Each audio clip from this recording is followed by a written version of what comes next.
তো আমরা আজকে একটু সকলকে একেবারে সিঙাড়া জিলিপি দিয়ে, মানে সিঙাড়া জিলিপি দিয়ে আমরা একটু আপ্যায়ন করে আমরা শুরু করছি। তার কারণ এপাশে সিঙাড়া জিলিপি, এই সিঙাড়া, আর এখানে হচ্ছে ফিশ ফ্রাই।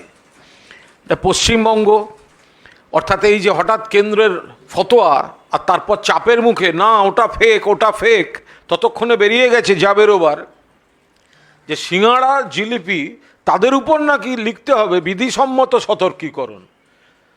মমতা বন্দ্যোপাধ্যায় রাজ্য মনে করে খাদ্যের গুণগত মান যদি ঠিক থাকে তাহলে কে কি খাবেন সম্পূর্ণ তার বিষয়।